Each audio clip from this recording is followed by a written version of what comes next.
The heavy scent of diesel and cheap coffee hung over the dusty rest stop off Interstate 40, a concrete island surrounded by the vast, shimmering heat of the Arizona desert.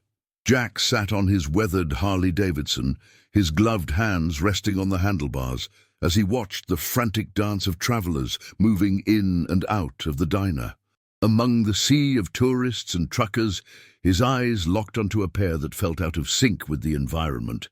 A tall man in a clean-pressed shirt and a young boy, perhaps 9 years old, whose movements were stiff and mechanical. While the man gripped the boy's shoulder with a proprietary firmness, the child's gaze remained fixed on the ground, his small frame trembling despite the scorching afternoon sun. Jax noticed the subtle shift in the boy's posture the moment their eyes met across the parking lot. The man was speaking loudly to a gas station attendant, projecting the image of a frustrated but loving father dealing with a tired son, yet his fingers dug into the boy's collarbone with a white-knuckled intensity. The boy didn't cry out or struggle. Instead, he slowly lifted his hand, keeping it close to his chest and shielded from the man's view.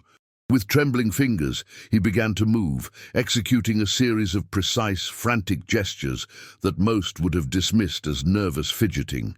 But Jax, who had grown up in a house where silence was the primary language, recognized the American Sign Language immediately. The signs were jagged and desperate, cutting through the ambient noise of idling engines and distant highway hum. The boy's hand shaped the letters with a terrifying clarity, his eyes pleading for a witness who could translate his silent scream. "Not Dad," he signed, followed by the universal gesture for help, and then a final, devastating repetition. "He is not my dad." The air in Jax's lungs seemed to turn to lead as the gravity of the situation settled into his bones. This wasn't a family dispute or a tantrum, it was a kidnapping, hiding in plain sight, protected by the social contract that dictates strangers should mind their own business. Jax didn't jump off his bike or reach for a weapon. He knew that any sudden escalation would force the man into a corner, potentially turning a quiet abduction into a violent tragedy. He watched as the man began leading the boy toward a silver SUV parked in the shadows of a large semi-truck, the boy's legs dragging slightly as if he were trying to anchor himself to the pavement. The man's face was a mask of practiced normalcy, a chillingly calm facade that suggested he had done this before, confident that the world was too distracted to notice a boy without a voice. Jax felt the familiar roar of adrenaline, but he suppressed it, replacing it with the cold, calculated focus of a man who understood that precision was more important than speed. With a practiced motion, Jax kicked up his kickstand and rolled the heavy motorcycle forward, cutting an angled path that would intersect their trajectory before they reached the vehicle. He pulled his phone from his vest pocket, tapping a pre-programmed emergency sequence with his thumb, while keeping his eyes locked on the boy's reflection in the SUV's tinted windows. He needed to bridge the gap without triggering the man's flight response, acting as a barrier between the predator and his prey. As he approached, he felt the weight of the boy's silent plea hanging in the air between them.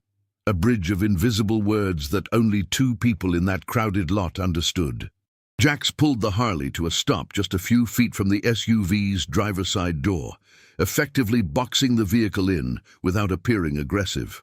He took off his helmet, revealing a face weathered by miles of road and a gaze that was intentionally disarming.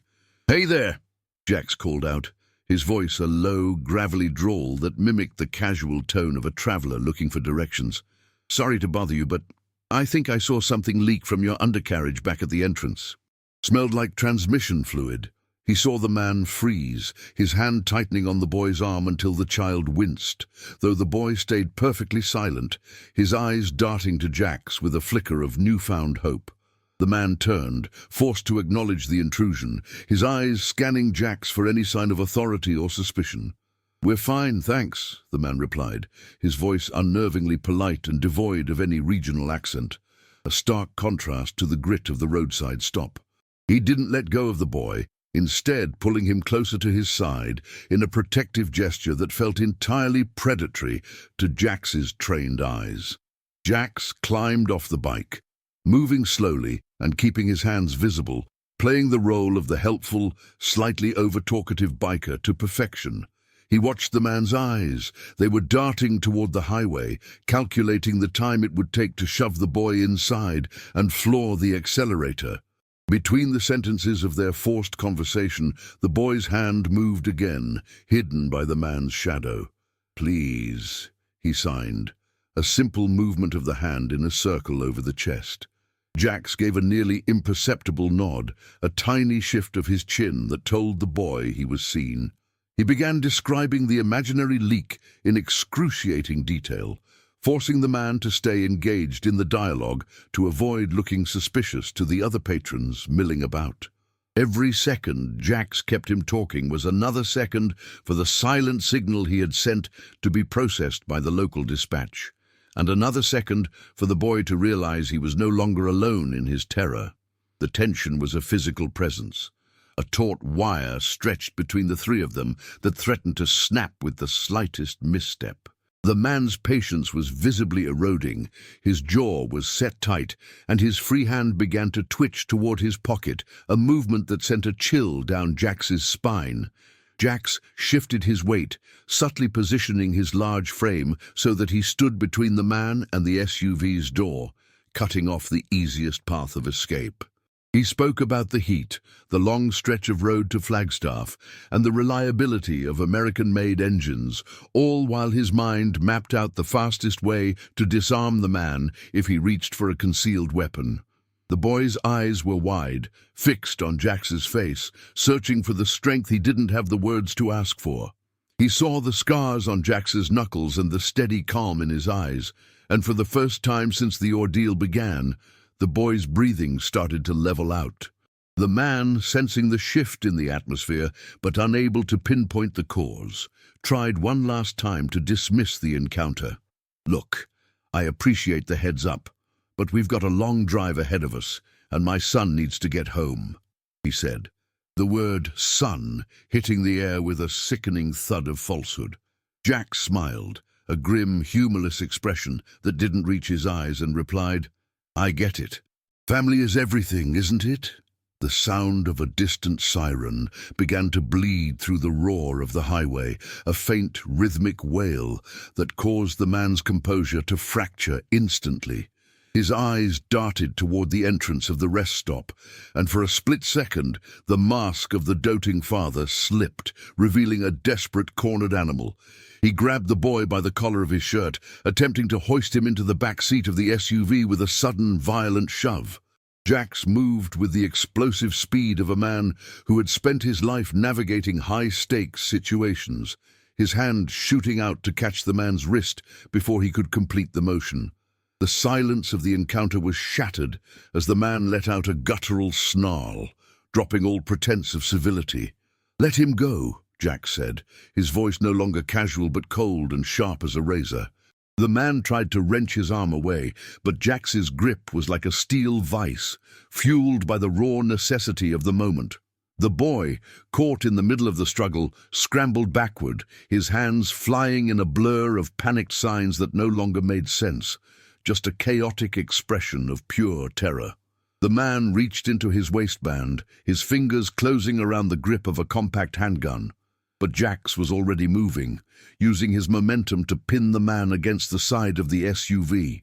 The sound of metal hitting the car's body echoed across the parking lot, drawing the attention of stunned onlookers who were only now realizing that something was terribly wrong.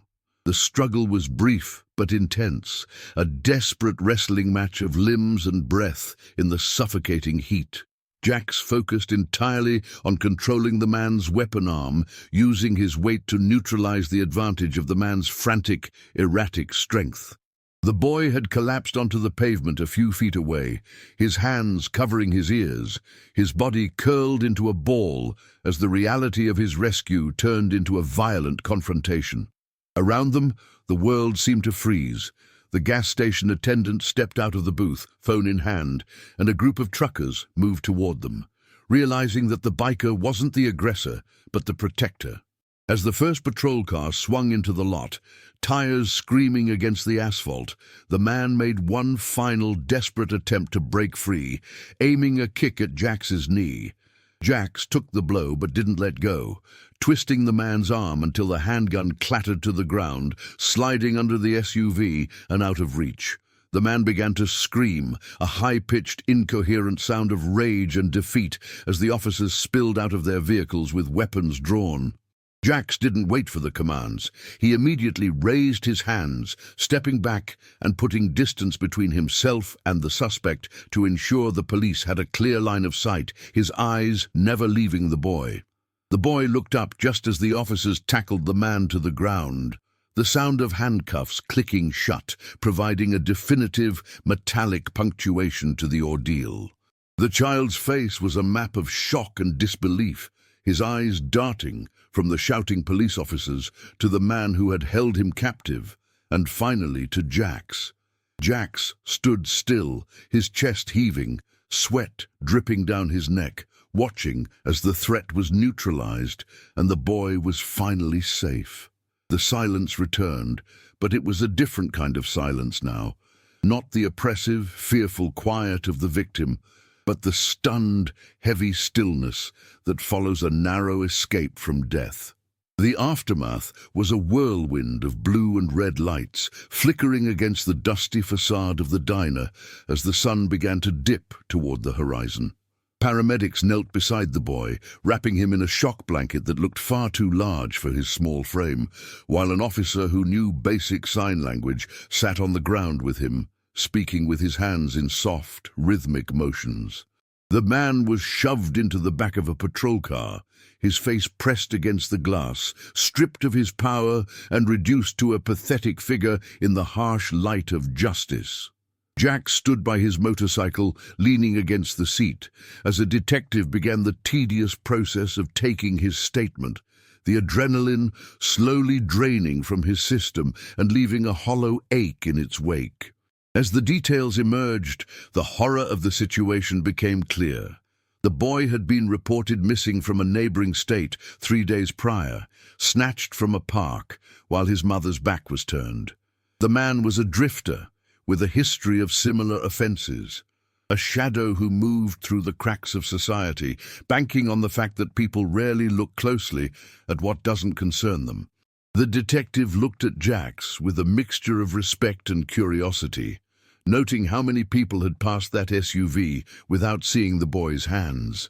Jax just looked at his own hands, the knuckles bruised and trembling slightly, thinking about how easily that silver SUV could have disappeared into the vastness of the desert.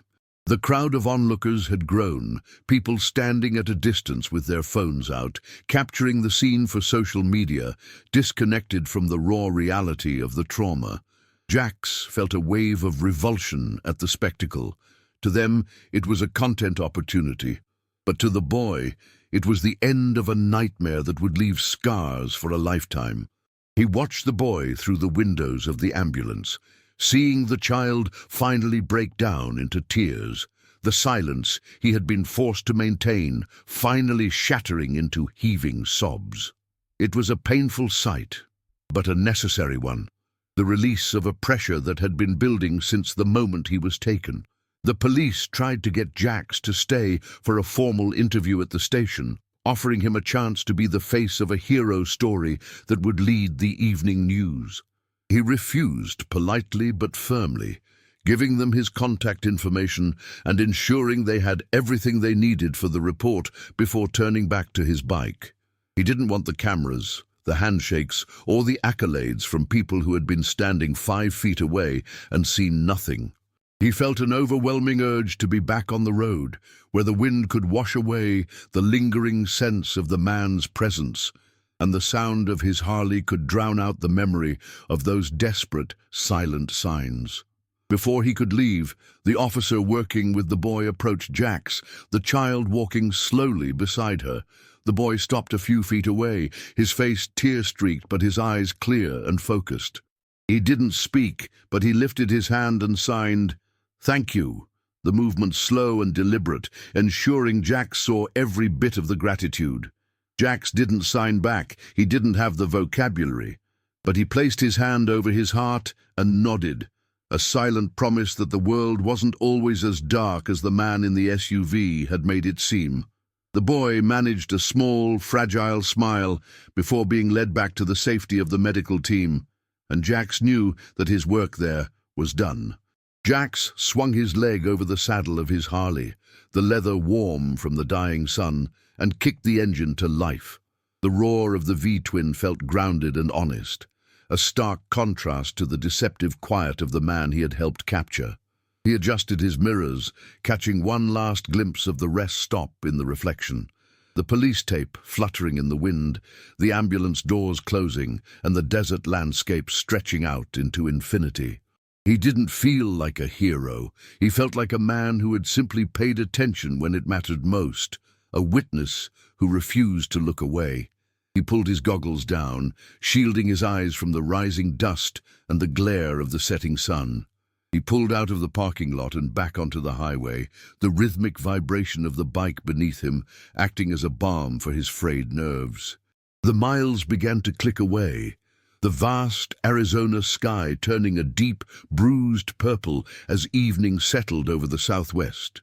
He thought about the boy's family, who were likely at that moment receiving the call they had stopped praying for, and the long road of healing that lay ahead for the child.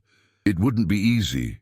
Real life never provided the clean, instantaneous resolutions found in movies, but the boy was alive and he had been seen. That was the only victory that mattered in a world that often moved too fast to care. As he rode through the night, the incident at the rest stop began to recede into the background of his memory, becoming another chapter in a life spent on the road. He wouldn't see the news reports the next morning praising the mystery biker, nor would he read the comments from strangers theorizing about his motivations. Jax lived in the present, in the friction between tires and asphalt, and in the quiet code of the road that dictated one should always look out for those who cannot look out for themselves.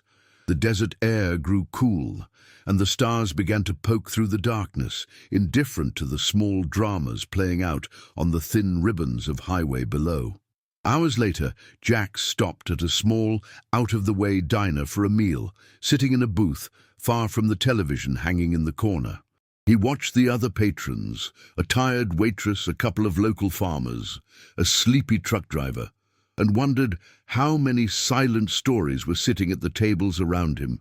He realized that the greatest power a person possesses isn't strength or violence, but the simple, radical act of awareness. He finished his coffee, left a generous tip, and walked back out to his bike, his silhouette disappearing into the shadows of the parking lot as he prepared for the next leg of his journey. The world kept spinning, the highway kept stretching, and the boy was safe in a hospital bed miles away, finally sleeping without fear. Jax turned his headlight on, cutting a bright path through the darkness, and merged back into the flow of traffic, a ghost in the machine of the American night. He didn't need a medal or a headline to know that he had done what was right. The memory of the boy's hand signing "Thank you" was more than enough. As he disappeared into the horizon, the only trace of his presence was the fading rumble of an engine, and the knowledge that, for one child, the world had been changed forever by a man who knew how to listen to the silence.